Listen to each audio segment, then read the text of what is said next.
Gateway Ajay sir में सभी बच्चे तुरंत लाइव आ जाएंगे और वीडियो को एक बार लाइक कर देंगे। और बच्चों, आप सबकी क्लास कैसी चल रही है मुझे एक बार कमेंट बॉक्स में बता दीजिए। सभी बच्चे मुझे बताएंगे क्लास कैसी चल रही है और आपकी पढ़ाई कैसी चली बच्चों, एक बार मुझे तुरंत बता दें।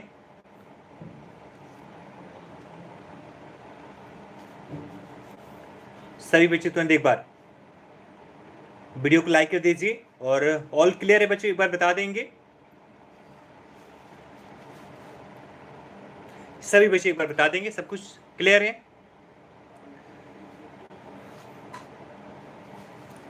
बच्चों, कल वाला जो पीडीएफ हमने शेयर किया था उसको पढ़ा दें आज की नया टॉपिक पढ़ाएं, यानी कि आपके सामने एक नया टॉपिक है दिल्ली सल्तनत। क्या इसे पढ़ाएं या फिर कल वाला ही पढ़ा दें? बता दो जल्दी से, तुरंत कमेंट करो बच्चों। कल वाला पीडीएफ को रीड करा दें या फिर आज नया पढ़ाएं, यानी कि आपके सामने दिल्ली सल्तनत है इसे पढ़ाएं या कल वाला टॉपिक करवा दें, कल जो नहीं करवा पाए थे। जल्दी से बता दो बच्चों कमेंट बॉक्स में।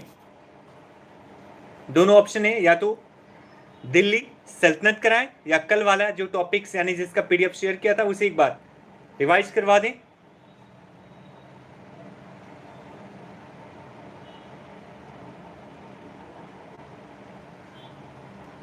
ओके बच्चों, न्यू ही पढ़ा देते हैं, ठीक है, न्यू ही पढ़ा देते हैं। ओके ओके, चलो ठीक है, चलते हैं पहले प्रश्न की ओर। पहला प्रश्न क्या है? एलोरा गुफाओं का निर्माण करवाया था बच्चों, जल्दी से आंसर करो। एलोरा गुफाओं का निर्माण किसने करवाया था बच्चों? एलोरा की गुफाएं महाराष्ट्र में है बच्चों। कहां पर है? महाराष्ट्र में स्थित एलोरा की गुफाएं। जल्दी से कर दो राइट आंसर। इसका निर्माण किन शासकों ने करवाया था? जल्दी से आंसर कर दो बच्चों। एलोरा की गुफाओं का निर्माण किसने करवाया था? और इसका राइट आंसर हो जाएगा, जैसा कि आप में से काफी बच्चों ने दिया है, ऑप्शन सी, राष्ट्रकूट शासकों ने बच्चों। राष्ट्रकूट शासकों ने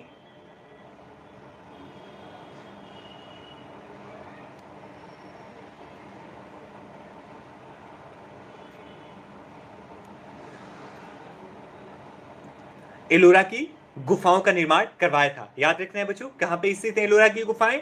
तो महाराष्ट्र में है बच्चों, ठीक है, महाराष्ट्र राज्य में स्थित है बच्चों, ठीक है। नेक्स्ट प्रश्न देख लेंगे। और बच्चों याद रखो, अजंता की गुफाएं भी, अजंता कैव्स भी महाराष्ट्र में ही स्थित है। अजंता कैव भी महाराष्ट्र में स्थित है। नेक्स्ट प्रश्न निकलेंगे। एलोरा में गुफाओं व शैलकृत मंदिरों का संबंध है केवल बौद्धों से, बौद्धों एवं जैनों से, हिंदुओं एवं जैनों से, या हिंदुओं, बौद्धों एवं जैनों से? क्या हो जाएगा राइट आंसर बच्चों? काफी बढ़िया प्रश्न है और ये प्रश्न बार बार पूछा गया, काफी बार पूछा गया बच्चों, तो फटाफट कर दो इसका राइट आंसर। किनसे संबंधित है बच्चों एलोरा की गुफाएं?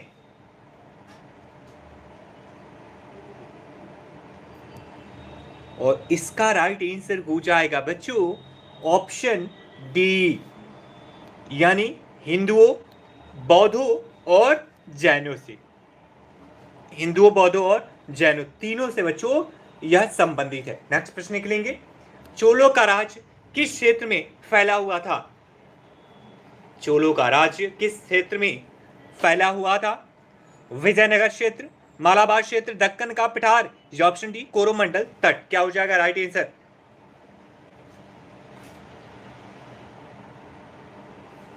चोलों का राज्य किस क्षेत्र में फैला हुआ था? और इसका राइट आंसर हो जाएगा बच्चों ऑप्शन 3 का D. Option D is the right बच्चों, कोरोमंडल तट व दक्कन के कुछ भाग। अब देखो बच्चों, कोरोमंडल कौन सा है? ये आपका नक्शा हो गया बच्चों। ये वाला जो क्षेत्र है इसको कोरोमंडल कहते हैं, ठीक है, यानी तमिलनाडु से सटा हुआ जो भाग है इसको हम कोरोमंडल कहते हैं और इसे हम कहते हैं बच्चों मालाबार, ठीक है। यानी कि दक्षिण भारत में अगर हम बात करें पूर्वी हिस्से को, तो पूर्वी हिस्से को हम कोरोमंडल कहते हैं और दक्षिणी हिस्से को हम कहते हैं बच्चों मालाबार क्षेत्र। नेक्स्ट प्रश्न निकलेंगे। वेनिस यात्री मार्को पोलो के पांड्य राज के भ्रमण के समय वहां का शासक कौन था? संगम काल में 3-4 शासक बच्चों प्रमुख है, चोल, चेर और पांड्या, जिसमें सबसे ताकतवर बच्चों चोल हुआ करते थे। चोलों की 2 राजधानी भी हुआ करती थी, उरैर और पुहार, 2 राजधानी थी चोलों की। अब बताओगे बच्चों कि जब वेनिस यात्री मार्को पोलो आया था पांड्या राज्य में, तो बच्चों वहां का शासक कौन था? जल्दी से कर दो राइट आंसर। तो इसका राइट आंसर हो जाएगा बच्चों 4 का ऑप्शन ए, मार्डवर्मन कुलशेखर। मार्डवर्मन कुलशेखर बच्चों शासक था जब मार्को पोलो भारत आया था। और बच्चों ऐसे जो प्रश्न होते हैं कि किसके शासन काल में यह यात्री आया, किसके शासन काल में वह आया, ये बड़ा क्वेश्चन पूछता है बच्चों, तो ये आपको याद रखना होगा। ठीक है बच्चों, ये जरूर आप याद कर लेना कि कोई यात्री, अगर विदेशी यात्री भारत में आए तो किसके शासन काल में आया हुआ है। ठीक है बच्चों जी, बिल्कुल फरहाद, चोलों के पास बहुत ताकतवर सेना थी। तीनों में सबसे ताकतवर चोल थे। और चोल राजा में एलेरा बहुत ही शासक था बच्चों। उसने एलेरा और करिकल 2 शासक बहुत ही ताकतवर थे बच्चों। ठीक है, बहुत ही ताकतवर शासक थे ये दोनों। नेक्स्ट प्रश्न निकलेंगे, एलोरा के कैलाश मंदिर का निर्माण किसने करवाया था? एलोरा के कैलाश मंदिर का निर्माण किसने करवाया था बच्चों? गोविंद तृतीय, कृष्ण प्रथम, कृष्ण द्वितीय या कृष्ण तृतीय? और रश्मि एक बार फ्लाइट मोड करके ऑन कर लीजिए, सही हो जाएगा। 5 का राइट आंसर क्या हो जाएगा? तो 5 का राइट आंसर हो जाएगा option B. Option B is the right. Ellora स्थित कैलाश मंदिर बच्चों, जो शिव मंदिर है, इसका निर्माण किसने करवाया था? तो ऑप्शन हो जाएगा बी, यानी कृष्ण प्रथम ने। कृष्ण प्रथम ने बच्चों एलोरा के कैलाश मंदिर का निर्माण करवाया था। नेक्स्ट प्रश्न निकलेंगे, किस राजवंश का काल कन्नड़ साहित्य की उत्पत्ति का काल माना जाता है? बढ़िया प्रश्न है बच्चों। किस राजवंश का काल कन्नड़ साहित्य की उत्पत्ति का काल माना जाता है? जी नीलम, मैं ठीक हूं, आप कैसे हैं? सातवाहन राष्ट्र को चोल या इनमें से कोई नहीं। और इसका राइट आंसर हो जाएगा 6 का बच्चों option B. Option B is the right, Rashtrakuta. ठीक है बच्चों, किस राजवंश के काल में कन्नड़ साहित्य की उत्पत्ति का काल माना जाता है बच्चों? तो राष्ट्रकूट शासकों के समय में बच्चों कन्नड़ साहित्य का विकास हुआ, यानी कि उत्पत्ति हुई थी। नेक्स्ट प्रश्न निकलेंगे, होयसल स्मारक पाए जाते हैं? होयसल स्मारक पाए जाते हैं हम्पी और हसपेट में, हैलबीड और वेलूर में, मैसूर और बेंगलुरु में, या श्रृंगेरी और धारवाड़ में? क्या हो जाएगा राइट आंसर?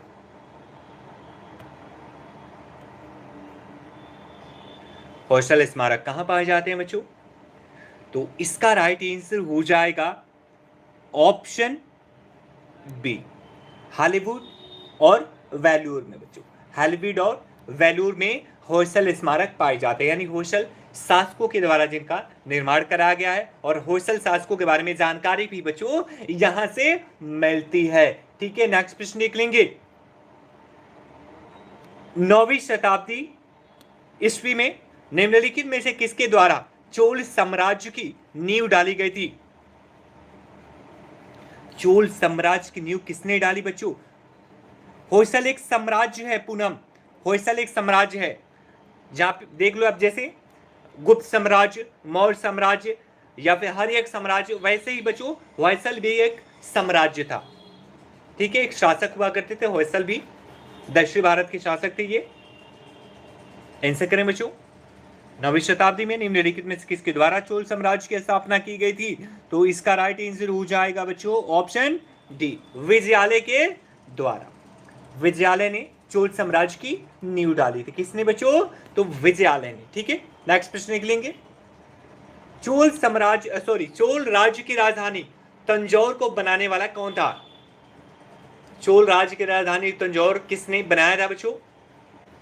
विजयालय प्रांतक प्रथम, प्रांतक द्वितीय या राजराज तृतीय फर्स्ट यानी प्रथम? चोल राज्य की राजधानी बच्चों, ये त्रिकोण में थे बच्चों। ये जो था, ये हिस्सा जो था चोलों का था, ये पांड्यों का था, और ये जो हिस्सा था ये था चेरों का। यानी चेर जो थे वो दक्षिण पश्चिम हिस्से में शासन करते थे दक्षिण भारत में, और जो पांड्या थे बच्चों ये उत्तर पूर्व हिस्से में थे, जबकि जो चोल थे बच्चों वो पूरब और दक्षिण में शासन करते थे। और राइट आंसर क्या हो जाएगा 9 का? तो 9 का राइट आंसर हो जाएगा ऑप्शन ए।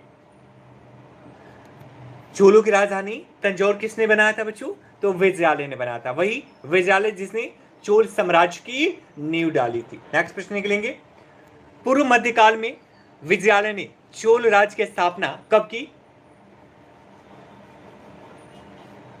पूर्व मध्यकाल में विजयालय ने चोल राज्य की स्थापना कब की थी? ईस्वी बतानी है बच्चों आपको, तो इसका राइट आंसर हो जाएगा ऑप्शन बी, 846 ईस्वी में। बच्चों याद रखना ये ईसा पूर्व की हम बात नहीं कर रहे हैं, ठीक है, ये हम ईस्वी की बात कर रहे हैं, ठीक है, यानी कि ईसा मसीह के जन्म के बाद की पीरियड की बात कर रहे हैं, यानी जीरो के बाद की हम बात कर रहे हैं, ठीक है। नेक्स्ट प्रश्न निकलेंगे, किसने 92 एक मिनट बच्चों, किसने 92 व्यापारियों का, सॉरी बच्चों एक मिनट, किसने 92 ईस्वी में व्यापारियों का एक शिष्टमंडल चीन भेजा था? किसने 92 ईस्वी में व्यापारियों का शिष्टमंडल यानी ग्रुप, एक समूह चीन भेजा था? राजेंद्र द्वितीय, प्रांतक प्रथम, प्रांतक द्वितीय या कुलोत्तुंग चोल प्रथम? और इसका राइट आंसर हो जाएगा बच्चों ऑप्शन डी, कुलोत्तुंग चोल प्रथम। कुलोत्तुंग चोल प्रथम ने बच्चों 92 ईस्वी में व्यापारियों का एक समूह यानी कि एक शिष्टमंडल चीन भेजा था बच्चों, ठीक है। क्योंकि आप देखेंगे बच्चों ओल्ड पीरियड में भी यानी कि प्राचीन काल में भी बच्चों भारत का व्यापार मेसोपोटामिया हो गया, चीन हो गया, मध्य एशिया हो गया, ईरान हो गया, ऐसे देशों से हुआ करते थे। यानी कि हमारा आयात निर्यात आज से नहीं बल्कि प्राचीन समय से है बच्चों। और गुजरात के कई सारे क्षेत्र हो गए, जैसे लोथल हो गया, ये क्षेत्र उस समय बच्चों पोर्ट हुआ करते थे, जैसे आज जवाहर लाल पोर्ट है, या फिर मुंबई के जो पोर्ट है विशाखापट्टनम में है, या फिर कांडला पोर्ट है। तो ऐसे कई सारे जो आप आधुनिक जो आज पोर्ट हैं, उस समय बच्चों ये भी पोर्ट हुआ करते थे प्राचीन समय में भी, ठीक है। नेक्स्ट प्रश्न निकलेंगे, महासभा की कार्यकारिणी समिति को कहा जाता है? प्राचीन काल की बात हो रही है, जो महासभा कार्यकारिणी थी उसको क्या कहा जाता था? वरियम, आलूगणम, नगरम या इनमें से कोई नहीं? और 12 का राइट आंसर हो जाएगा बच्चों ऑप्शन ए, महासभा को वरियम कहा जाता था बच्चों। कार्यकारिणी महासभा जो होती थी, जो राजा को सलाह देती थी, मशवरा देती थी, उस सभा को कहा जाता था वरियम, ठीक है। नेक्स्ट प्रश्न निकलेंगे, परया का अर्थ क्या हो जाएगा बच्चों? परया, परया, गोरया नहीं सुनना है आप लोगों को। अगर किसी को गोरया सुनाई दे रहा है तो कान में थोड़ा सा कुछ तेल वोल डालने की जरूरत है, हल्का गर्म करके। अशुद्ध, ब्राह्मण, क्षत्रिय या वैश्य?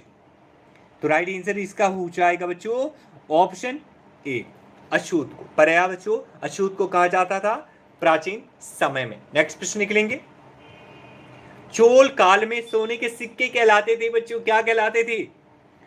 माया अभी कट ऑफ जो मैंने बताया अभी भी वही है 45 के अराउंड में, बाकी तो अब रिजल्ट आने दीजिए, बहुत जल्दी रिजल्ट भी आ जाएगा। जल्दी से आंसर करो बच्चों, चोल काल में सोने के सिक्के कहलाते थे, क्या कहलाते थे भाई, जल्दी बता दो। तो राइट आंसर हो जाएगा ऑप्शन ए, कुलंजू, कुलंजू कहलाते थे बच्चों, सोने के सिक्के कुलंजीव कहलाते थे। नेक्स्ट प्रश्न निकलेंगे, चोल काल में राज्य की स्वामित्व वाली भूमि कहलाती थी? चोल काल में राज्य की स्वामित्व वाली भूमि कहलाती थी, क्या कहलाती थी बच्चों? प्रभुमान्यम, देवदान, ब्रह्मदेव या इनमें से कोई नहीं। राज्य की स्वामित्व वाली, याद रखना, यानी कि जिस पर राज्य का अधिकार हुआ करता था वह भूमि क्या कहलाती थी? तो राइट आंसर हो जाएगा ऑप्शन ए बच्चों, प्रभु मान्यम कहलाती थी। यानी जिस भूमि पर अधिकार राजा का हुआ करता था उस भूमि को प्रभु मान्यम कहा जाता था। नेक्स्ट प्रश्न निकलेंगे, चीन में व्यापारिक दूध भेजने वाला चोल सम्राट कौन था? ये तो प्रश्न रिपीट हो गया बच्चों, क्योंकि अभी हमने ऊपर देखा था, लेकिन यहां थोड़ा सा परिवर्तन है क्वेश्चन में। ये नहीं कि तुरंत लगा देना सी, यहां पे हो जाएगा डी। तीनों ने भेजा था बच्चों। राज प्रथम बहुत ही शक्तिशाली शासक, राजेंद्र प्रथम ये भी शक्तिशाली शासक, साथ में कुलोतिंग चोल प्रथम, यानी तीनों ने बच्चों व्यापार के लिए चीन अपने दूत भेजे थे। नेक्स्ट प्रश्न निकलेंगे, तंजौर का बृहदेश्वर जिसे राजेश्वर मंदिर कहा जाता है किस देवता को समर्पित है? यानी किस देवता का है मंदिर बच्चों? तंजौर का बृहदेश्वर या राजेश्वर मंदिर किस देवता को समर्पित है? शिव, वैष्णु, सूर्य या इंद्र? और राइट आंसर इसका हो जाएगा बच्चों ऑप्शन ए, भगवान शिव को समर्पित है बच्चों, भगवान शिव को समर्पित है। बच्चों आपको पता है भारत का नहीं विश्व का सबसे अमीर मंदिर कौन सा है? सबसे अमीर मंदिर बच्चों भारत का ही ले लो, भारत का सबसे अमीर सबसे पैसे वाला मंदिर कौन सा है? किसी को पता है बच्चों? नेक्स्ट प्रश्न निकलो, रुद्रम्बा किस राज्य की प्रसिद्ध महिला शासक थी? रुद्रम्बा किस राजवंश की प्रसिद्ध महिला शासक थी? काकतीय, यादव, होयसल या पांड्य?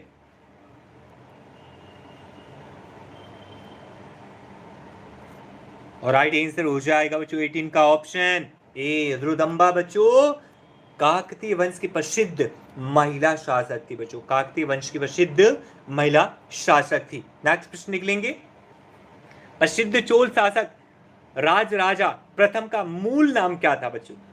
अगर कहीं भी आपको कोई कंफ्यूजन है, कहीं भी डाउट क्लियर नहीं हो पा रहा है, या फिर कुछ भी आपको और डिटेल जाने है, मुझे कमेंट कर देना बच्चों, ठीक है? मुझे कमेंट कर देना। नहीं बच्चों, कोणार्क का भी मंदिर नहीं है, आप गलत हो, जल्दी से बताओ सही आंसर कौन सा मंदिर है सबसे अमीर मंदिर भारत का? और 18 का राइट आंसर हो जाएगा, 19 का राइट आंसर हो जाएगा ऑप्शन ए, आर्य मौलिवर्मन। ठीक है बच्चों, राज प्रथम चोल शासक था बच्चों, चोल शासक था, इसका मूल नाम था अरिमोलिवर्मन, अरिमोलिवर्मन। नेक्स्ट प्रश्न निकलेंगे, गजनी का वह प्रथम शासक, गजनी मूवी वाला गजनी नहीं, ये गजनी बच्चों मध्य एशिया में स्थित है। गजनी का वह प्रथम शासक कौन था जो खलीफाओं से सुल्तान की उपाधि धारण कर सुल्तान कहलाने वाला प्रथम शासक बन गया? किसने बच्चों खलीफाओं से, मुस्लिम खलीफाओं से सुल्तान की उपाधि धारण की थी? किसने बच्चों? और उनकी अनुमति से शासक बना और शासन करने लगा, कौन था वो? अभी तक किसी बच्चे का राइट आंसर नहीं आया।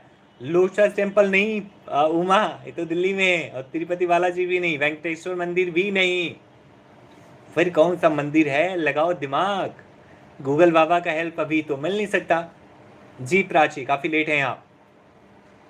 और राइट आंसर क्या हो जाएगा? तो राइट आंसर हो जाएगा ऑप्शन बी, महमूद गजनवी ने बच्चों, महमूद गजनवी ने सबसे पहले मुस्लिम खलीफाओं से सुल्तान की उपाधि धारण करी थी और उनसे अनुमति लेने के बाद से यह शासक बना था बच्चों। और इसके बाद से आप आएंगे तो इल्तुतमिश बच्चों, इसके बाद से आप आएंगे तो इल्तुतमिश बच्चों खलीफा से अनुमति लेकर शासक यानी सुल्तान बना था। ठीक है, नेक्स्ट प्रश्न निकलेंगे, महमूद गजनवी के भारत पर आक्रमण का उद्देश्य क्या था? महमूद गजनवी का भारत पर आक्रमण का उद्देश्य क्या था? याद है ना, यही मोहम्मद गजनवी है जिसने 17 बार सोमनाथ मंदिर पर आक्रमण किया और 17वीं बार में इसने सोमनाथ मंदिर को ध्वस्त कर दिया। हार नहीं मानी, 16 बार पराजय हुआ लेकिन इसने हार नहीं मानी, लगातार इसने 17 बार तक आक्रमण किया। नहीं कुलदीप, ये भी गलत है।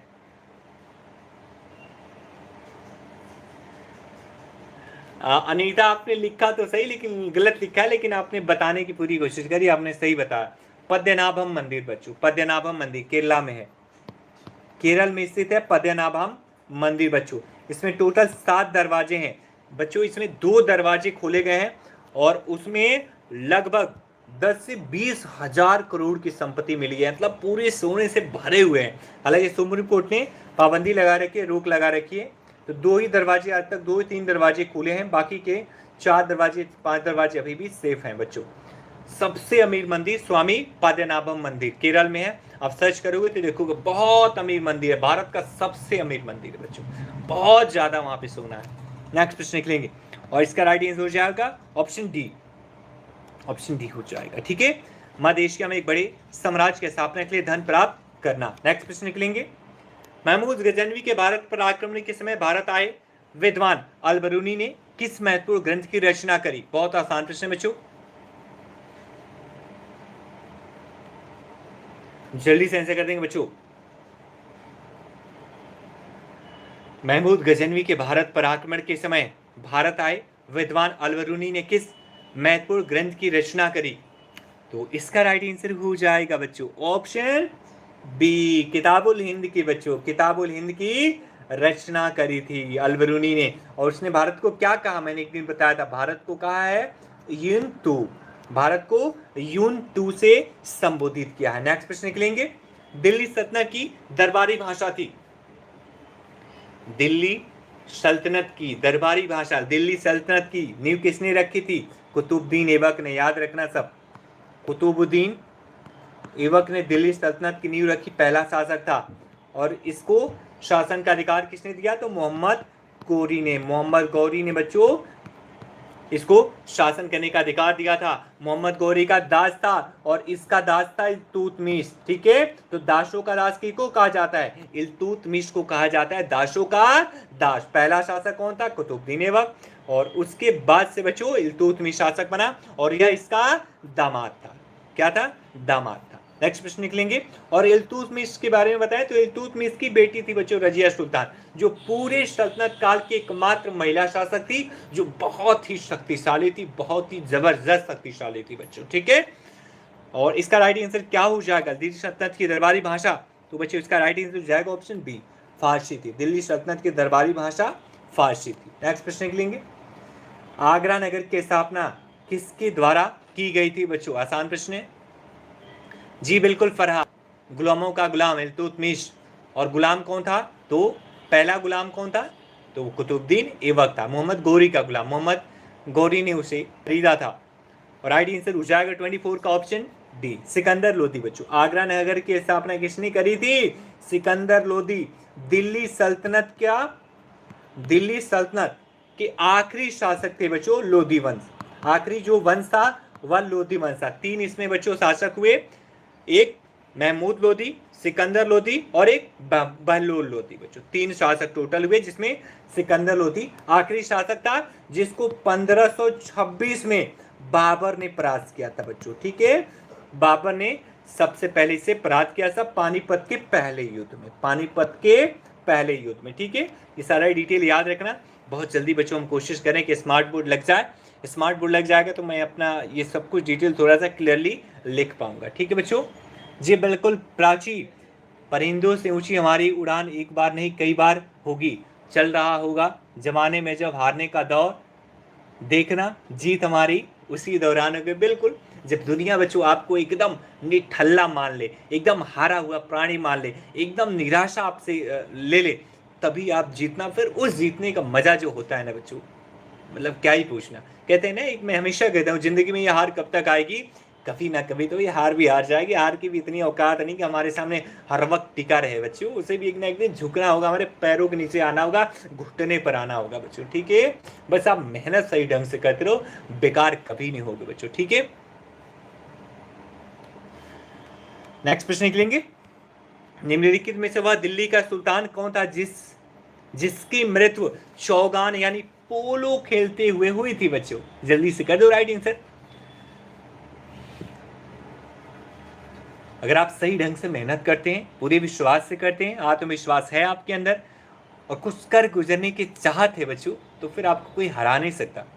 ठीक है, नेपोलियन बोनापार्ट के बारे में हमने बताया था ना बच्चों, उसने कहा था कि हमारे डायरी में असंभव नाम का कोई शब्द ही नहीं है बच्चों, हमारी डायरी में असंभव नाम का कोई शब्द ही नहीं, यानी हम हर चीज़ कर सकते हैं। तो बस यही जज्बा हमेशा अपने दिमाग में रखना चाहिए, दिल में रखना चाहिए। राइट आंसर हो जाएगा 25 का ऑप्शन ए, कुतुबुद्दीन ऐबक की बच्चों। चौगान या पोलो खेलते समय कुतुबुद्दीन ऐबक की मृत्यु हुई थी। नेक्स्ट प्रश्न निकलेंगे, कुव्वतुल इस्लाम मस्जिद का निर्माण किसके द्वारा किया गया था? कुव्वतुल इस्लाम मस्जिद का निर्माण किसके द्वारा किया गया था? कुतुबुद्दीन ऐबक, अलाउद्दीन खलजी, इल्तुतमिश या मोहम्मद आदिल शाह।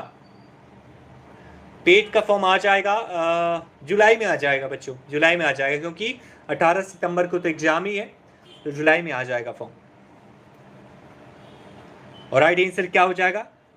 26 का option A, option A is right. Quwwatul Islam Masjid का निर्माण बच्चों कुतुबुद्दीन ऐबक ने करवाया था। अगर कोई बच्चा एडमिशन लेना चाहता है तो 94 15 60 70 53 पे कॉल करके आप एडमिशन ले सकते हैं बच्चों, क्योंकि जो बच्चे एडमिशन नहीं लिए उनको पीडीएफ भी नहीं मिल रहा है, वीडियो को लिंक भी नहीं दिया जा रहा है। तो अगर आपको लिंक चाहिए और पीडीएफ चाहिए तो आप एडमिशन ले लें, और जो भी क्लासेस आज तक हुई हैं उसका भी आपको पीडीएफ और वीडियो प्रोवाइड कर दिया जाएगा। ठीक है बच्चों, और इसका राइट आंसर हो जाएगा 26 का ऑप्शन ए, कुतुबुद्दीन ऐबक बच्चों, option A is the right. Next प्रश्न निकलेंगे, तराइन की पहली लड़ाई निम्नलिखित में से किन के बीच हुई थी?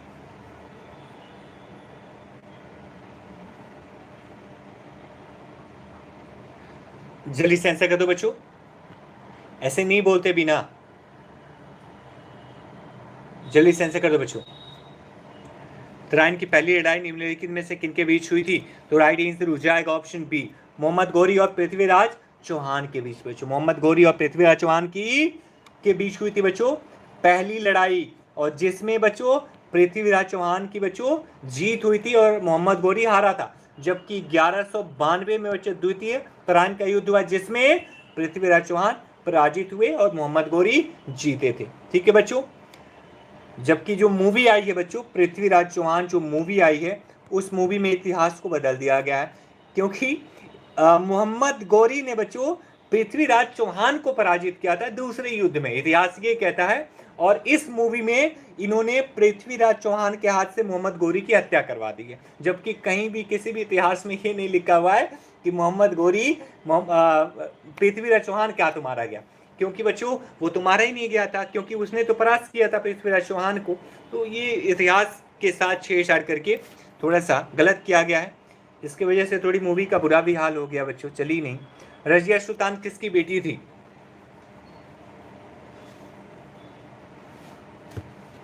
ओके विना, जल्दी से आंसर कर दो बच्चों।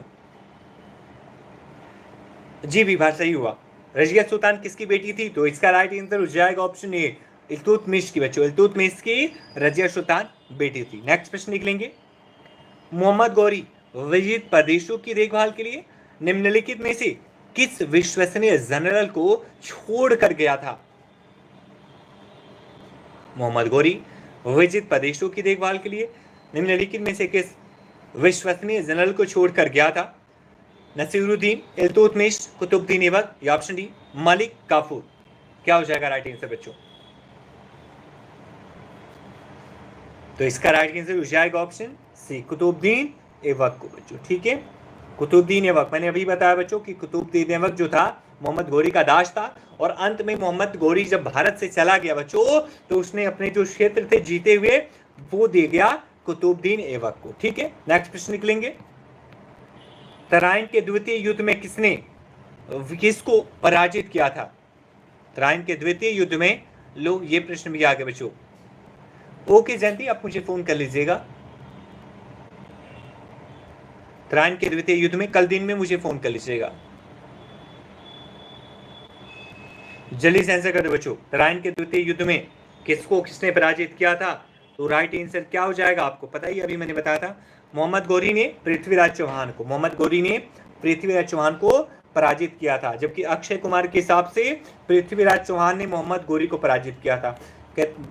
अभी कमेंट क्या हो रहा है बच्चों, लोग क्या लिख रहे हैं कि जो 10वीं में 4 बार फेल हुआ है वह इतिहास पढ़ाएगा और इतिहास बताएगा। और ये सही भी है बच्चों, क्योंकि इतिहास के किसी भी पन्ने में यह नहीं लिखा है कि पृथ्वीराज चौहान ने मोहम्मद गोरी को पराजित किया, जबकि ये जो फिल्म आई है इस फिल्म के हिसाब से मोहम्मद गोरी पराजित हुआ था पृथ्वीराज चौहान से। नेक्स्ट प्रश्न निकलेंगे, दिल्ली के किस सुल्तान को इतिहासकारों ने विरोधों का मिश्रण बताया?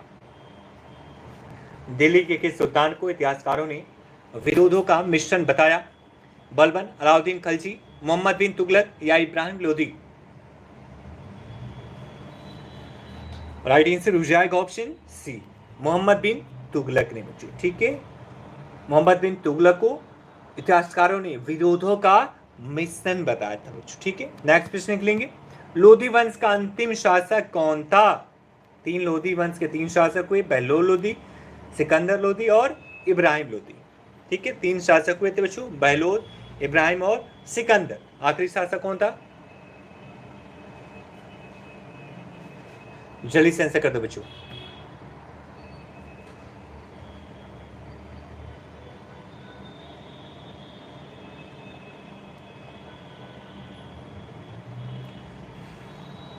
और इसका राइट आंसर क्या हो जाएगा बच्चों? तो इसका राइट आंसर हो जाएगा option B. Option B is the right बच्चों। ठीक है, इब्राहिम लोदी। लोधी वंश का अंतिम शासक था इब्राहिम लोदी, जिसे 1526 में पानीपत के युद्ध में बाबर ने पराजित किया था। नेक्स्ट प्रश्न निकलेंगे, उत्तरी भारत की प्रथम मुस्लिम महिला शासक, दिल्ली पर राज करने वाली प्रथम महिला शासक कौन थी? अभी हमने बताया भी बच्चों, याद होगा आपको। जल्दी से राइट आंसर कर दो, 33 का जल्दी से कर दो राइट आंसर। बहुत ही आसान प्रश्न है। दिल्ली पर यानी दिल्ली सल्तनत की पहली महिला शासक कौन थी? तो राइट आंसर हो जाएगा बच्चों 33 का ऑप्शन ए, रजिया सुल्तान। रजिया सुल्तान कौन थी? तो रजिया सुल्तान इल्तुतमिश की पुत्री थी बच्चों। ठीक है, इतिहासकार बहुत ही तारीफ करते हैं इनकी, इनके लिए बहुत कुछ लिखते हैं। नेक्स्ट प्रश्न निकलेंगे, दिल्ली के प्रथम सुल्तान कौन थे जिन्होंने दक्षिणी भारत को पराजित करने का प्रयास किया बच्चों? जी बिल्कुल सुप्रिया, नर्सिंग वाले के लिए बिल्कुल है। दिल्ली के प्रथम, अभी दिल्ली वाला जो डीएसएसपी आएगा बच्चों, ये डीएसएसपी में पूरा प्रश्न पूछा जाने वाला है। ठीक है, ये डीएसएसपी में बिल्कुल पूछा जाने वाला है। और राइट आंसर हो जाएगा 34 का option C. Option C is the right. DSSP और पेट दोनों के लिए समान महत्व का है बच्चों ये, और इसका राइट आंसर हो जाएगा ऑप्शन सी। नेक्स्ट प्रश्न निकलेंगे, यात्री इब्न बतूता कहां से आया था? इब्न बतूता कहां से आया था बच्चों? जल्दी से बता दो। मोरक्को, फारस, तुर्की या मध्य एशिया? और इसका राइट आंसर हो जाएगा ऑप्शन ए, मोरक्को से आया था बच्चों। ठीक है, जुलाई में आ जाएगा सुप्रिया। मोरक्को कहां से आया था? तो सॉरी, इब्न बतूता कहां से आया था? तो यह मोरक्को से आया था। ठीक है, नेक्स्ट प्रश्न निकलेंगे, भारत पर प्रथम तुर्क आक्रमण करने वाला था? भारत पर प्रथम तुर्क आक्रमण किसने किया था बच्चों? महमूद गजनवी, मोहम्मद गोरी, चंगेज खान या तैमूर लंग?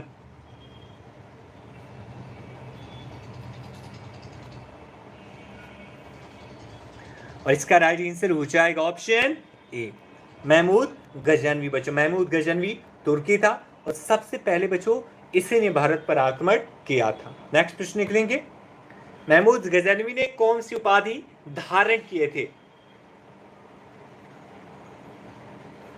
महमूद गजनवी ने कौन सी उपाधि धारण किए थे? यामीन उदौला, आमीन उल मिल्लत, ए और बी दोनों, या ऑप्शन डी इनमें से कोई नहीं? राइट आंसर हो जाएगा 37 का ऑप्शन सी, ए और बी दोनों बच्चों। ए और बी दोनों इसका राइट आंसर हो जाएगा। नेक्स्ट प्रश्न निकलेंगे, महमूद गजनवी ने भारत में प्रथम आक्रमण किस राज्य के विरुद्ध किया? महमूद गजनवी ने भारत में प्रथम आक्रमण किस राज्य के विरुद्ध किया? हिंदुशाही, ब्राह्मणशाही, अलवर, काठियावाड़ की सोलंकी या इनमें से कोई नहीं? राइट आंसर हो जाएगा ऑप्शन ए बच्चों, हिंदुशाही यानी ब्राह्मणशाही राज्य के विरुद्ध सबसे पहले इसने आक्रमण किया था बच्चों। ठीक है, जी प्राची बिल्कुल, अभी 8:45 से क्लास है। महमूद गजनवी का भारत में अंतिम आक्रमण किसके विरुद्ध था बच्चों? महमूद गजनवी का भारत में अंतिम आक्रमण किसके विरुद्ध था? तोमर शासक बच्चों, इन्होंने दिल्ली की स्थापना करी थी। सोलंकी गुजरात के शासक थे बच्चों। प्रतिहार मध्य भारत के शासक थे। और इसका राइट आंसर हो जाएगा ऑप्शन डी, जाटों पर बच्चों। ठीक है, जो हरियाणा वर्तमान इस समय हरियाणा पंजाब दिल्ली को मिलकर होता था, यानी यहाँ के निवासी थे जाट, इनके विरुद्ध ही बच्चों महमूद गजनवी ने अंतिम आक्रमण किया था। और ऐसा क्यों?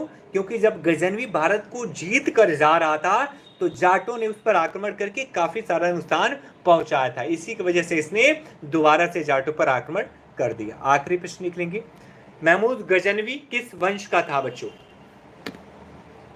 महमूद गजनवी बच्चों, महमूद गजनवी किस वंश का था? यामनी, गुलाम, खलजी या तुगलक?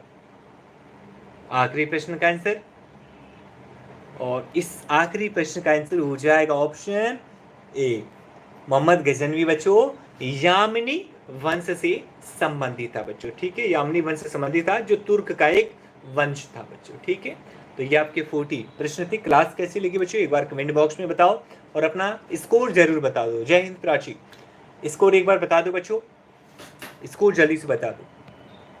और जाते जाते आपको क्या करना है, वीडियो को लाइक बच्चों जरूर से कर देना है,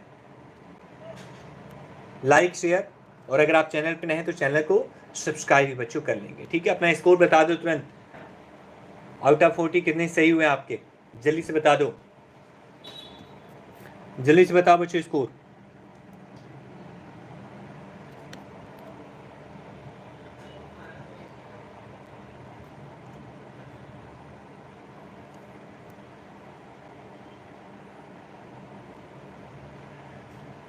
स्कोर बताओ बच्चों। अजीब प्रतिभा, बढ़िया होगा paper. Thank you Uma, thank you Pratibha, Poonam thank you.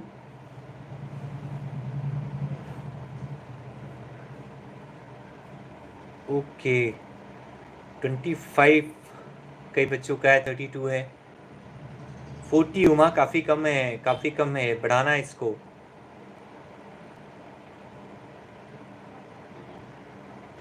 हो जाएगा सुप्रिया, अभी अभी काफ़ी क्लास बाकी है, अभी तो सिर्फ जीएस की क्लास चल रही है, अभी तो आपकी हिंदी इंग्लिश मैथ रीजनिंग सब कुछ करवाना ही करवाना है बच्चों। ओके बच्चों, बाय बाय, टेक केयर बच्चों, थैंक यू सो मच, मिलते हैं कल की क्लास में। थैंक यू बच्चों, थैंक यू सो मच।